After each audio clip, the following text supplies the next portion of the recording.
Hello and welcome to the Midweek Podcast with First Baptist Church Sweetwater. My name is Jerry Hendricks, and you'll never guess who I'm with today. T. Hamilton. I was about to say we don't know if they guessed or not. Oh, I thought my pause is not as effective as yours and Lisa's pause. And that's not intended to be inside language. If you're curious about that, then you can go to Facebook, our page on Facebook every Monday. Teek and Lisa have been doing a family devotional conversation, and they do a pause. And we do a pause, and Stacy takes great joy in that pause. Well, I will have to admit, I did see her comment on that this week. The funny thing is, when I got home, she said she was watching it, and she actually, when it paused, she paused it and took a picture and sent it to us and said the best one yet. Then she had unpaused and heard me say, Stacy loves this part, so that's when she posted it on Facebook. It is pretty awesome. But you guys are doing a great job with that. It's fun. I know one of the things that Lisa's been talking about, I think she started last Wednesday with the Kid X group, right, on a Zoom meeting with them, or Zoom Bible study. She introduced some games. Yes. And so you did that in your Zoom Bible study. Well, she did, last week she did a scavenger hunt, and so all the little kids, or all the younger kids that were on there, she'd say, like, find something to eat, and then the kids would scatter and the screen goes blank. Yeah. And then they're all come flying back in, but usually you'd see something first. Like, it wasn't their face, it was their hand holding something up against the camera. And so that was pretty funny. And then Sunday night, they did it was a game where basically they took movies and turned them into emojis. And so it would go through and it would say the emoji. So there's like a picture of a princess and a frog, and the kids whoever stood up first had to guess, was it Princess and the Frog? That's awesome. It was pretty funny. Well, in light of that, I thought today we'd play a game. And the game is 2 truths and a lie. Uh-oh. I don't know if you ever played that game, but I'm going to share 2 truths and 1 lie about T. Hamilton. 1. Teek is a wily bulldog. 2, his first name is Stephen. Okay. 3, he's a former MMA fighter. Okay. Now, we'll let you talk among yourselves. Pause. All right. Okay, is that what we do? You got to make a motion. Pause. Talk amongst yourselves and formulate your answers. Welcome back. The lie is, wait, I did it wrong. No, I get it right. No, you did I did it right. The lie is Teek hasn't fought a day in his life. That's true. But his first name is Stephen. Right. And that's what we're going to talk about Sunday. Not Teek's first name. We're going to talk about Stephen from Acts martyr. Chapter 7. Yeah. A deacon and a martyr. All in one. It's going to be kind of interesting. Okay, cool. Yeah, so hey, it's the best intro and segue I could think of today. No, I was totally surprised. Didn't know we were playing that this morning.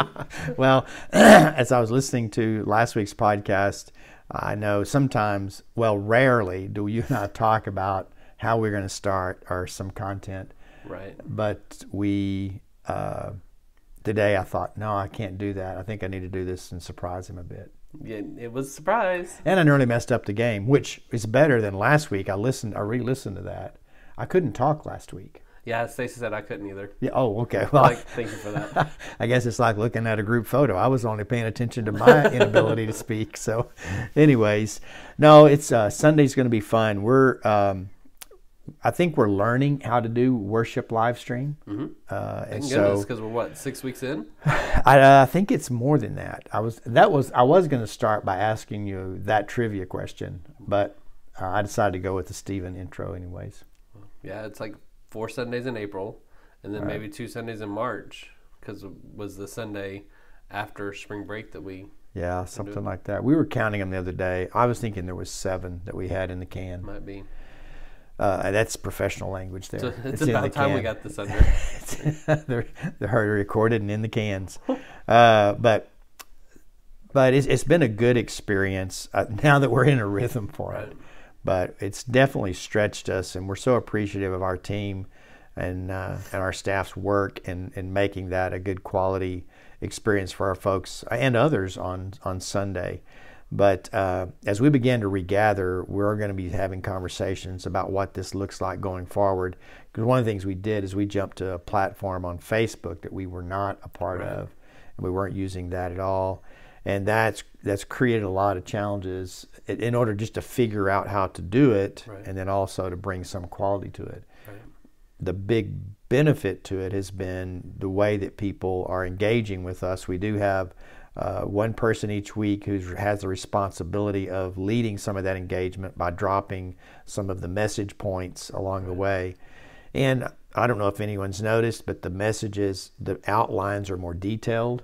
Kelsey probably notices it because there's not just 3 sentences on a page.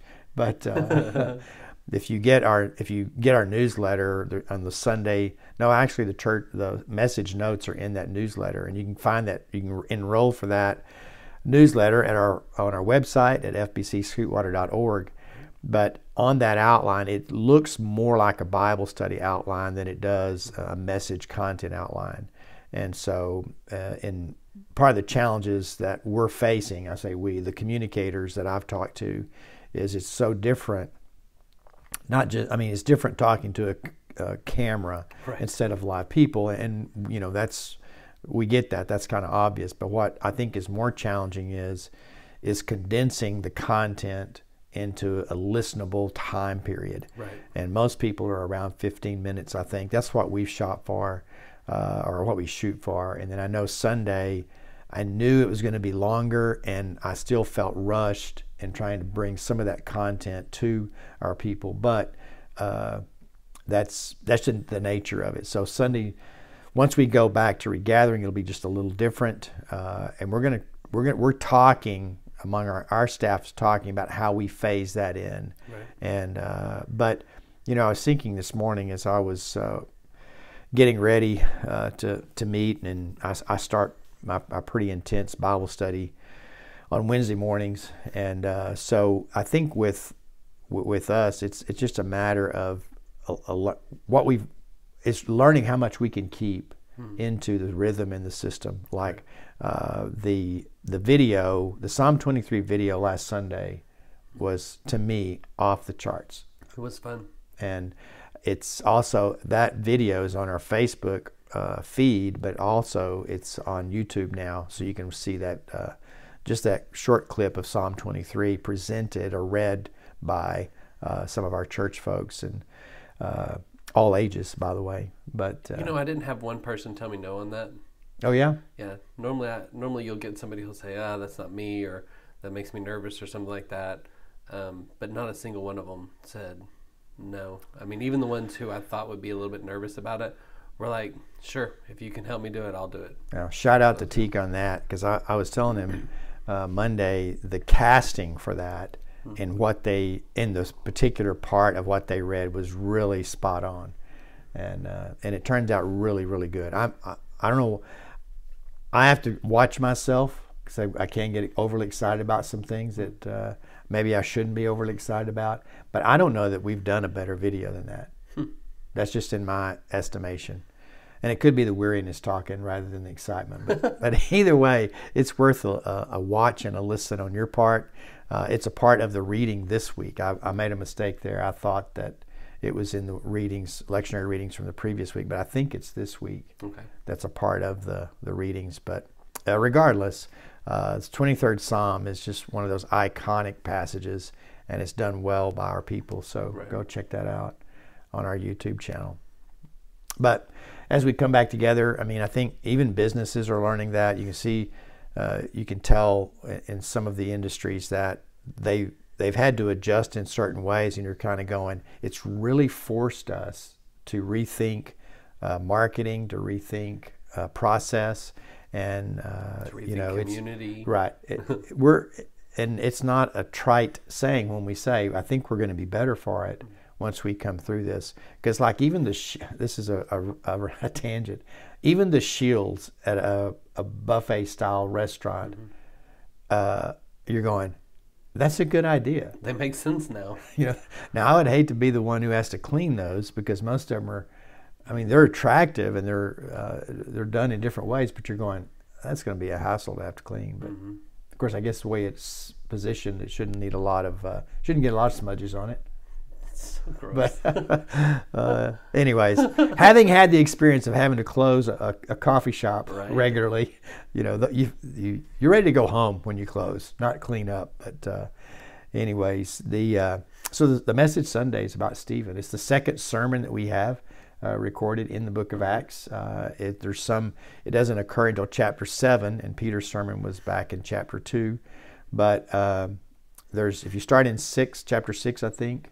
I'm trying to be accurate today because I already messed up something in the midweek update on Facebook, but on the timeline and sequencing. But I believe it starts in chapter 6, and you catch some of the same dialogue. I think that Peter did in his sermon. But if you just try to simplify the messaging at this time, the gospel is centered around the crucifixion of Jesus and his resurrection. Right. And it just seems to me that there's really more thought about the crucifixion because that creates the picture and the imagery in their mind of not just the awfulness of the act or the love of God, but their own responsibility in that, whether it was action or inaction, that happened and they killed their Messiah. And so the significance of that in their hearts was probably, I'm guessing, the greatest factor in that at that particular time in the early messaging of the gospel.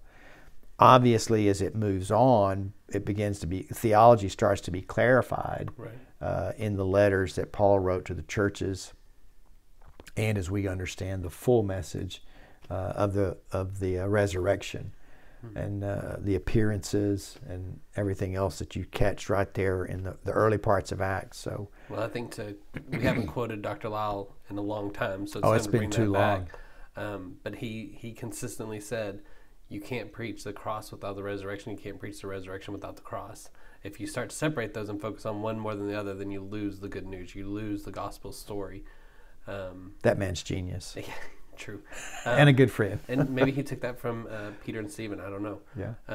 But then you think about when you said the first or the second sermon, I was like, man, what a different reaction the second sermon had from the first sermon.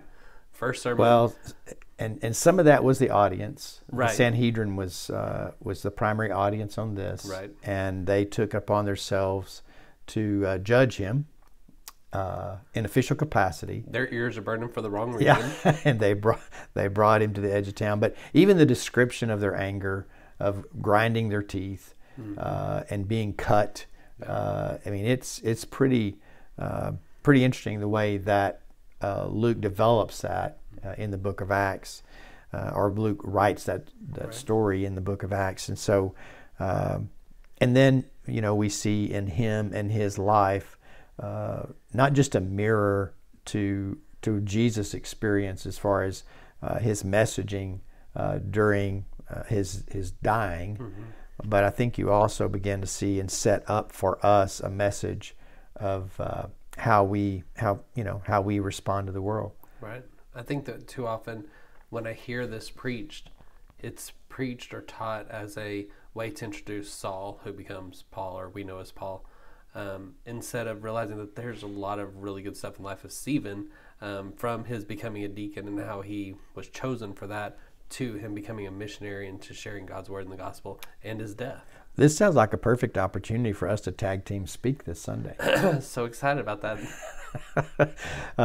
Because when in reading the lectionary text, it's verses 55 through 60, I think, or 61. I don't remember how far it goes. But it's those short verses of really just his stoning.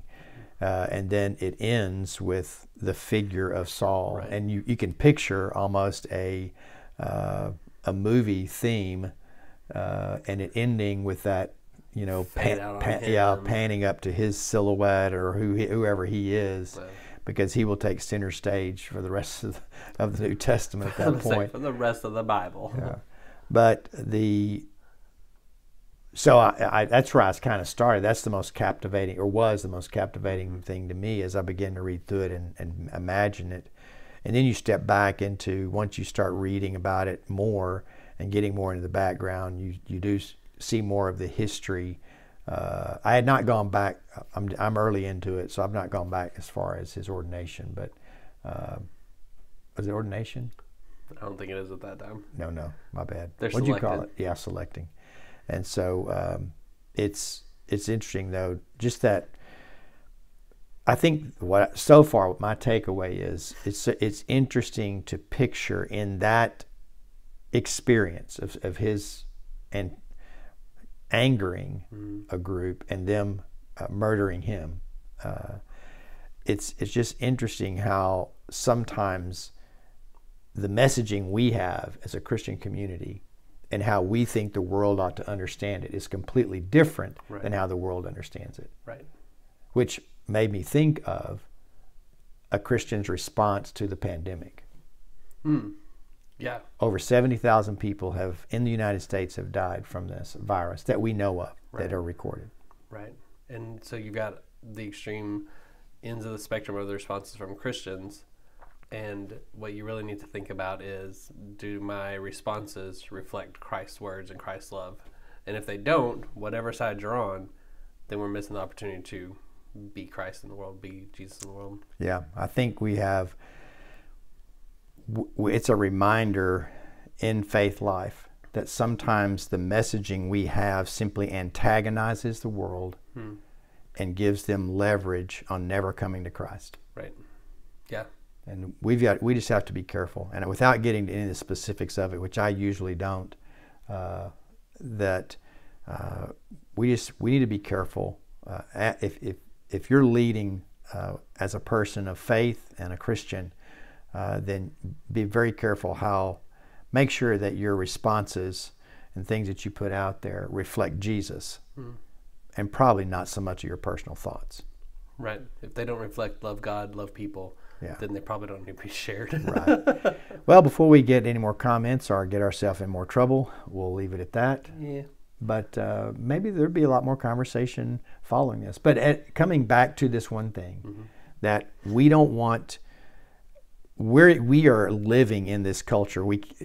Whether it's a pandemic culture or whether it's just a typical spring culture or whatever, we're living in this culture. Right.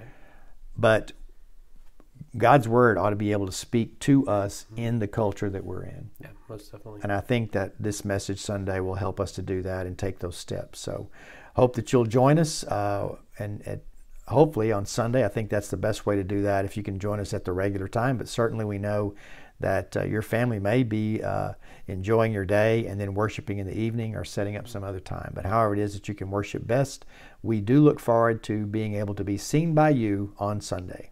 See you then.